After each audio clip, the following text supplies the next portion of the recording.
आज के वीडियो में जो पुरुष का रिलेशनशिप से लेके मैं एक पॉइंट पे डिस्कस करूंगा। हो सकता है आप रिलेशनशिप जब बना रहे हैं उस टाइम एक ऐसी गलती कर रहे हैं जिसकी वजह से आपको पीई और ईडी की प्रॉब्लम आ रही है, यानी 1 मिनट में या तो डिस्चार्ज हो जाते हैं या पूरी तरह से उसके अंदर तनाव नहीं आता या कड़कपन जो टाइटपन होता है वो पूरी तरह से नहीं आता। और ये बहुत मेजर लोगों की आज के टाइम पे प्रॉब्लम है।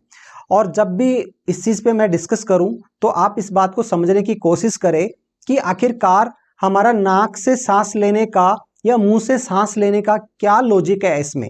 हो सकता है आपने सुना होगा कि भाई कीगल एक्सरसाइज करो, ये सब बढ़ जाएंगे, ये चीज प्रॉब्लम ठीक हो जाएगी, आप ये खाओ तो आपको ये प्रॉब्लम ठीक हो जाएगी। पर उनमें सब में से जो एक इंपॉर्टेंट फैक्टर है नाइट्रिक ऑक्साइड, एक अणु है। जैसे ऑक्सीजन का होता है वैसे ही NO नाइट्रोजन से ऑक्सीजन से मिलकर बना हुआ अणु है नाइट्रिक ऑक्साइड। आप कुछ भी खा लो, इसको परफॉर्म्स कराने के लिए आपके शरीर में नाइट्रिक ऑक्साइड होना चाहिए। नॉर्मल अमाउंट के अंदर नाइट्रिक ऑक्साइड चाहिए, वो हमारा शरीर खुद बनाना चाहिए नाइट्रिक ऑक्साइड। ऐसा नहीं है बाहर से हमने नाइट्रिक ऑक्साइड ले सकते हैं, नहीं, वो हमारा शरीर खुद बनाता है नाइट्रिक ऑक्साइड। और उसका एक मुख्य जगह है नाइट्रिक ऑक्साइड हमारे नाक के जो साइनस होते हैं उनमें बनता है। जो नाक के चारों तरफ जो साइनस होते हैं उनमें बनता है, वो आगे मैं डिस्कस करूंगा। और ये नाइट्रिक ऑक्साइड एक आखिरकार काम कैसे करता है। जब भी आपका प्राइवेट पार्ट नॉर्मल अवस्था में होता है, सिकुड़ा हुआ रहता है, आपने देखा होगा छोटा सा बिल्कुल एक सिकुड़ा हुआ रहता है, इसके अंदर क्या पाई जाती है, छोटी छोटी मसल्स पाई जाती हैं, ऐसे सिकुड़ी हुई मसल्स पाई जाती हैं, ऐसे सिकुड़ी हुई मसल्स पाई जाती हैं। इसलिए मसल्स चिपक के एक छोटा सा रूप ले लेती हैं। अब इसमें ब्लड सप्लाई होती है, यानी जब भी हम एक इसमें रिलेशनशिप बनाते हैं उस टाइम हमारे कुछ हार्मोन रिलीज होते हैं जिस वजह से यहाँ ब्लड आता है। वैसे इसको ब्लड सप्लाई, हमें खून की सप्लाई तो हमारे हर ऑर्गन, हर शरीर में, हर जगह चाहिए। ऐसा नहीं है कि खड़ा नहीं है उस समय क्या ब्लड सप्लाई नहीं चाहिए, बिल्कुल ब्लड सप्लाई चाहिए। पर उस टाइम ये सेल क्या होती हैं, टाइट होती हैं, ओपन नहीं होती। पर जब हम रिलेशनशिप बनाते हैं उस दौरान नाइट्रिक ऑक्साइड क्या कर देता है, हमारी ब्लड वेसल्स को भी लूज कर देता है। और ये जो सेल हैं, ये जो सेल हैं, जो मसल्स की जो सेल है, इनको क्या कर देगा, ढीला कर देगा, ऐसे फुला देगा। समझ रहे हो, इस टाइप के गुब्बारे नामों में फुला देगा। जब ब्लड इनमें फूल जाएंगी, अब ये ढीली हो जाएंगी तो इनके अंदर आके हो जाएगा, ब्लड भरना स्टार्ट हो जाएगा। इस टाइप से क्या हो जाएगा, इनके अंदर ब्लड फिल होना स्टार्ट हो जाएगा। और ये काम कौन कराता है, ये NO अणु यानी नाइट्रिक ऑक्साइड कराता है। ये हमारे डायबिटीज पेशेंट के लिए भी बहुत इंपॉर्टेंट है नाइट्रिक ऑक्साइड, क्योंकि जो ब्लड वेसल्स है उनमें क्या हो जाता है, ये जो स्मूथ मसल्स होती हैं ब्लड के अंदर की, यहाँ क्या होता है, रुकावट पैदा हो सकती है। तो इसमें क्या है, कंपन कराता है, फैलना सिकुड़ने का काम कौन करा रहा है, नाइट्रिक ऑक्साइड। जिससे क्या होता है, ये प्लग को जमने नहीं देता और रास्ता बनाए रखता है। क्योंकि डायबिटीज पेशेंट में हम देखते हैं कि उनका ईडी की प्रॉब्लम आ जाती है, उनका कड़कपन नहीं आता, खड़ा नहीं होता। तो इसमें क्या होता है, जो प्लग बनता है या रुकावट बनता है उसको नहीं बनने दिया जाता, किसकी वजह से, नाइट्रिक ऑक्साइड की। अगर इन सेल को वो लूज कर देगा तो इनमें ब्लड आके भर जाएगा। ब्लड आके भर जाएगा तो आप देखेंगे नॉर्मल आपका 4 से 5 इंच हो जाएगा, आपकी ये इसकी लंबाई हो जाएगी। जब तक इसमें ब्लड भरा रहेगा तब तक ये पूरी अवस्था में कड़कपन और तनाव और पूरी लंबाई की होगी। पर जैसे ही इसके अंदर ब्लड निकल जाएगा, है ना, ये ब्लड बाहर निकल जाएगा तो इसके अंदर क्या होगा, ये जैसे अब ये अपने आप टाइट होना स्टार्ट होती है। अब इस नाइट्रिक ऑक्साइड को यहाँ तक काम करने के लिए कौन उद्दीपन देता है, हमारा माइंड उद्दीपन देता है। अगर आप स्ट्रेस में है, टेंशन में है, तब आपको नाइट्रिक ऑक्साइड का उद्दीपन आपका ब्रेन दे नहीं पा रहा, ठीक है। जब दे ही नहीं पा रहा तो इनको लूज करने का काम कौन नहीं करेगा, नाइट्रिक ऑक्साइड। नाइट्रिक ऑक्साइड यहाँ तक आएगा ही नहीं। तो नाइट्रिक ऑक्साइड ब्लड भरता है और नाइट्रिक ऑक्साइड जैसे इसको क्या करते थे, जैसे हम कोई गुब्बारे में हवा फुलाया, हमने बाहर से दबा दिया, या फूट जाएगा, या उसमें से रास्ता है तो वहां से हवा निकल जाएगी। वैसे यहाँ से जो ब्लड वापस ले जाने वाली नसें हैं उनमें से ब्लड वापस चला जाएगा। जो हम मार्केट से दवाई लेते हैं वो यही तो काम करती है कि वापस ब्लड को जाने नहीं देती, बंद कर देती है। मेडिकल से जो गोली लेते हैं, जब ये रास्ता बंद हो जाएगा तो ब्लड जाएगा नहीं, तो भरा रहता है। इस वजह से हमें कई बार कुछ दिक्कतें आती हैं, सिर भारी, वॉमिटिंग होना, इसके अंदर दर्द रहना, क्योंकि हमारी नॉर्मल प्रक्रिया को हमने क्या कर दिया, बंद कर दिया। पर अगर नाइट्रिक ऑक्साइड है, जितनी इस सेल की कैपेसिटी है, जितनी इस मसल्स की कैपेसिटी है, उसके अकॉर्डिंग इसमें क्या भर देगा, ब्लड भर देगा। ब्लड भर देगा तो इसकी हमारी लंबाई और चौड़ाई मोटाई पूरी वृद्धि हो जाएगी, ठीक है, यानी नॉर्मल। अब मैं ये कहूं कि जब भी आप रिलेशनशिप बनाएं तो कोशिश करें हमेशा नाक से ही सांस लें।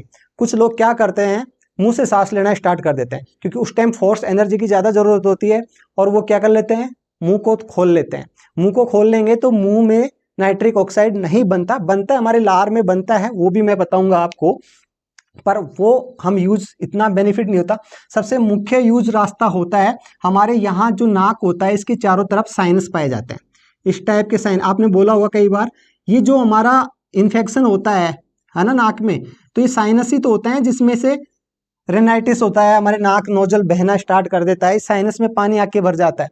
तो अगर किसी को खांसी जुकाम बहुत ज़्यादा रहती है कि नज़ला हमेशा नाक बना ही रहता है, उनको भी ये प्रॉब्लम देखने को आ जाती है। अब आप सोच भी नहीं सकते कि नाक की वजह से हमारे यहाँ प्रॉब्लम आ रही है, क्योंकि यहाँ जो एयर जब नाक से आप सांस लेंगे तो ये यहाँ से कंपन होती हुई जाएगी, और जब कंपन होती हुई जाएगी, नाक से हमेशा सांस लेना चाहिए, और नाक से सांस थोड़ी तेजी के साथ लोगे। जब भी एक्सरसाइज करोगे तो नाक से तेजी के साथ लोगे, तो वो सीधी ना जाके यहाँ इनमें से क्या करेगी, जो साइनस है, ये नेजल साइनस बोलते हैं, है ना, चार इधर ऐसे नेजल साइनस होते हैं, इनमें से हवा घूम फिर के जाएगी तो हमारे नाइट्रिक ऑक्साइड बनेगा।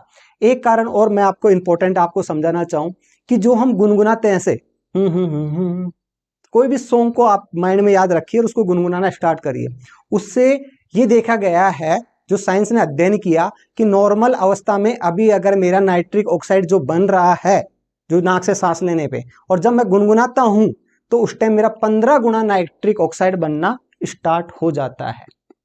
यानी ध्वनि के कंपन, है ना, आपके नाक के सामने कोई ध्वनि का कंपन आवाए, कोई म्यूजिक बजाए, और उस टाइम आप सांस ले रहे हैं, तो ये भी पाया गया उस टाइम भी नाइट्रिक ऑक्साइड का लेवल आपके शरीर में बन जाता है। सीधा नाक में बनता है, सीधा फेफड़े लंग्स में जाता है, फेफड़े लंग्स से सीधा खून में जाता है, तुरंत इफेक्ट आता है ना। तो आप इस नाइट्रिक ऑक्साइड को नाक की एक्सरसाइज, है ना, प्राणायाम करते हैं जो नाक बंद करके,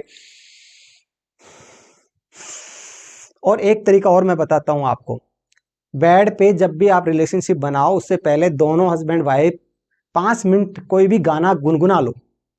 वाइफ को मत बताना कि आप गुनगुना क्यों रहे हो, उसको लगेगा रोमांटिक मूड में हो, एक अच्छा सॉन्ग उनका पसंद का, उसी सॉन्ग को आप क्या करना स्टार्ट कर दीजिए, गुनगुनाना स्टार्ट कीजिए, जिससे आपका नाइट्रिक ऑक्साइड बढ़ेगा, ठीक है, तुरंत यहाँ इफेक्ट आएगा।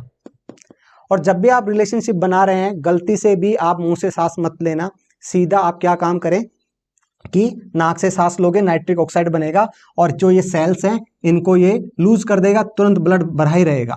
जब तक नाइट्रिक ऑक्साइड रहेगा यहाँ, तब तक ये टाइट रहेंगी। जब तक हमारा माइंड मैसेज ना देगा, जब तक हम सेटिस्फाई नहीं होंगे, है ना, और जब तक हमारा सीमन गिर नहीं जाएगा, सेटिस्फाई हम जब नहीं होंगे, तब तक क्या रहेगा, ये नाइट्रिक ऑक्साइड यहाँ बना रहेगा। हमारा माइंड संकेत दे देता है, तो नाइट्रिक ऑक्साइड इसको क्या करता है, हट जाता है, और ये टाइट हो जाती है, ब्लड वापस निकल जाता है, और ये अपनी नॉर्मल अवस्था में, छोटी सी अवस्था में आ जाता है। फिर मैंने एक जिक्र और किया था आपसे, आप सोच रहे होंगे कि मुंह का भी आपने जिक्र कराया था कि मुंह के अंदर भी नाइट्रिक ऑक्साइड बनता है। देखिए, मुंह में जो लार पाए जाते हैं, हमारे मुंह के अंदर बहुत बैक्टीरिया वायरस होते हैं, और ये लार है उस बैक्टीरिया वायरस से हमें बचाती है। तो ये जो लार है उसमें बैक्टीरिया है, वो बैक्टीरिया भी नाइट्रिक ऑक्साइड बनाते हैं, और वो हमारी जो ब्लड वेसल्स है, जिनको बीपी की प्रॉब्लम है, ब्लड प्रेशर जिनका बहुत ज़्यादा बढ़ता है, उनको भी नाइट्रिक ऑक्साइड चाहिए। इसलिए तो नाइट्रोग्लिसरीन टैबलेट दी जाती है, तुरंत जीभ के नीचे रखते हैं, वो डिजोल्व होती है नाइट्रिक, सीधा आपके खून में जाती है, फेफड़ों में जाती है, और तुरंत क्या कर सकती है, आपकी वेजोडाइलेशन कर देती है, नहीं, नसों को डायलेट कर देती है, जिनकी बीपी बहुत तेज बढ़ती है। अगर किसी का ब्लड प्रेशर बहुत डाउन रहता है या बीपी लो रहती है, ऐसी शिकायत है, तो वो ऐसी एक्सरसाइज ना करें, जैसा नॉर्मल चल रहा है वैसा करें। और मैं ये कहूँगा, कुछ ऐसे फूड भी हैं जो नाइट्रेट पाए जाते हैं, जिन खाद्य पदार्थों में नाइट्रेट पाया जाता है, उससे हमारा शरीर नाइट्रिक ऑक्साइड बना लेता है। फिर बैक्टीरिया जो मुंह के अंदर है वो नाइट्रिक ऑक्साइड बनाते हैं। पर जो इंसान है जो दिन में जो एंटीसेप्टिक के गार्गल करता है, तो आपने क्या किया, बहुत ज़्यादा गार्गल कर लेते हैं, तो भी मुंह में जो बैक्टीरिया हैं वो किल हो जाएंगे, तो आपके मुंह में जो नाइट्रिक ऑक्साइड नहीं बनेगा। इसलिए कोई एंटीसेप्टिक से गार्गल ना करे, पानी से कुल्ला कर लो आप, आराम है, सुबह एक बार टूथपेस्ट कर लिया, या चाहो तो आप शाम को सोते समय टूथपेस्ट कर लो, या आप एक कोशिश करें कि रिलेशनशिप बनाने के बाद में ही टूथपेस्ट करें, है ना।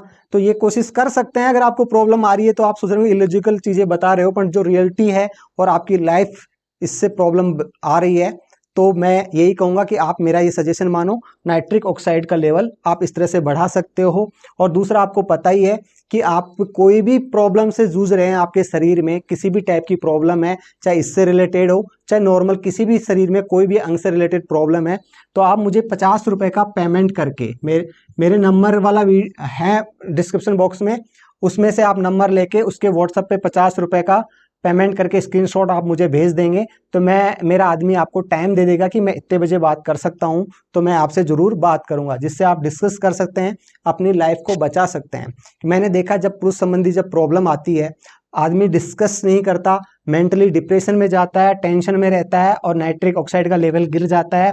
पहले तो इसमें थोड़ा तनाव ही कम था, बाद में कुछ समय बाद में ऐसा देखने को मिलता है कि भाई अब खड़ा नहीं होता, है ना। तो ये चीज भी आप महसूस करेंगे और उसके बाद में आप डिप्रेशन में जाएंगे। आपको पता ही नहीं चला कि प्रॉब्लम कहाँ से स्टार्ट हुई और कैसे आपके साथ बढ़ती ही गई। तो नाक से सांस लेने वाली एक्सरसाइज जितनी भी हैं वो कर दीजिए। आने वाले समय में मैं बहुत सारी एक्सरसाइज भी बताऊंगा इससे रिलेटेड। और दूसरा, मैं यही कहूंगा कि जब परफॉर्म कर रहे हैं उस टाइम नाक से सांस लीजिए और अपने आप पे कॉन्फिडेंस रहिए, अच्छा रिलेशनशिप बिल्डअप करिए, जिससे क्या होगा, एक अच्छा स्वस्थ जीवन आप यापन करेंगे। और स्ट्रेस जो टेंशन लेवल है ना, उसको तो आपको कम करना ही पड़ेगा। मैं हूं मिस्टर श्याम, एम्स हॉस्पिटल में। यदि आपको मेरा वीडियो अच्छा लगता है तो प्लीज चैनल को सब्सक्राइब जरूर करें।